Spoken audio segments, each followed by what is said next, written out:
High বন্ধুরা, তোমরা কেমন আছো? আশা করি ভালো আছো। প্রতিদিনের মতো আজকেও তোমাদের কাছে একটি নতুন ব্লগ নিয়ে হাজির হলাম। আশা করি তোমাদের ভালো লাগবে। আজকে একটি নতুন জায়গায় যাচ্ছি। জায়গার নাম জানতে হলে আমার ভিডিওটা শেষ পর্যন্ত দেখো। একটু গিন্নি সেজেছি শাড়ি পরে। ভাবলাম যে সবসময় তো চুড়িদার জিন্স পরি, কিন্তু এমন জায়গায় যাচ্ছি যেখানে শাড়ি না পরলে হয় না।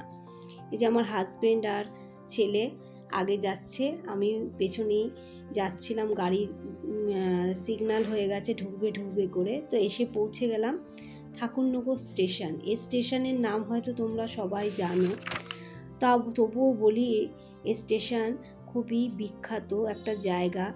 এই জায়গাটিতে হরিচাঁদ ঠাকুরের মেলা বসে, বিরাট বড় উৎসব হয়। সেই হরিবোলা করতে করতে ডঙ্কা বাজিয়ে কত দূর থেকে কত দূর মানুষ এখানে আসে। আমি একবার এসেছিলাম, তারপর আর আসিনি। কারণ হচ্ছে প্রচুর ভিড় হয়, খুব মানে এত ভিড়, সেই আমি ঠিক নিতে পারি না, খুব কষ্ট হয় আমার। তো একটু তাড়াতাড়ি ছুটছিলাম, কারণ হচ্ছে দেরি হয়ে গেছে বলে, অটো ধরবো বলে। এই এসে পৌঁছালাম মাসি বাড়িতে। এই দেখো মনসা পুজো হচ্ছে ওদের, এটা স্বপ্নে পাওয়া মনসা ঠাকুর। অনেক লোকের ভিড় হয় এখানে বসে, সবাই কত সুন্দরভাবে পুজো করে। আমি না পুজোটা বাড়ি থেকে দিয়ে এসেছিলাম, অনেকটা দেরি হয়ে যায় বলে আমি আর পুজোটা এখানে এসে দিইনি। যজ্ঞ হচ্ছে দেখো, এক ঠাকুরমশাই যজ্ঞ করছে আর এক ঠাকুরমশাই পুজো করছে, যাতে তাড়াতাড়ি হয়ে যায়, অনেকটা বেলা হয়ে গেছে।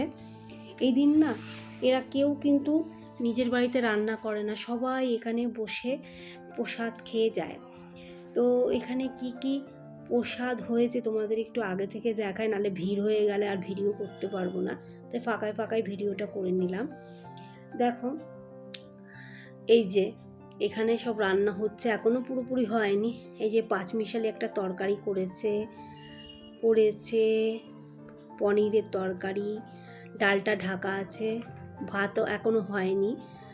তো এই সবগুলো আমার যেগুলো চোখে পড়লো তোমাদের আমি তুলে ধরলাম, কেননা পুরোটা দেখাতে পারলাম না। তার আগে ভীষণ চেঁচামেচি শুনছিলাম, আমি নিচে নেমে এসেছিলাম। এই দেখো ওনাকে নাকি মনসা ঠাকুর ভর করেছে, তো উনি এই সময় যে যা মনস্কামনা করে ওনার মুখ থেকে নাকি মনসা ঠাকুর পূর্ণ করে। যাই হোক, যে যার এটা বিশ্বাস অবিশ্বাসের ব্যাপার, আমি জানি না। আমার একটু অবাকই লাগছিলো প্রথমে, কীরকম যেন করছিল সাপের মতো। তো ওইসব দেখে ছেলের জন্য দাঁড়াতে পারলাম না। ও যে মা খুব খিদে পেয়েছে। এই দেখো আমি একটা লেবু পেয়ে খুব খুশি হয়েছি।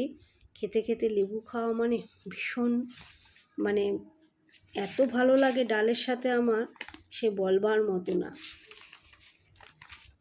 ছেলেকে জিজ্ঞেস করছিলাম যে ভালো হয়েছে, ছেলে বলছিল খুব ভালো হয়েছে মা। সত্যি ডালটা না খুব ভালো হয়েছে, পনিরের তরকারির থেকে সব কিছুই ভালো হয়েছে, তবু ডালটা যেন খুব ভালো হয়েছে।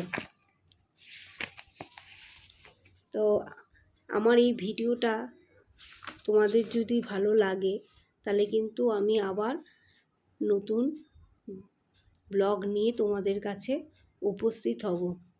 তোমরা এই ভিডিও দেখে কেমন হলো অবশ্যই জানাবে। বাই।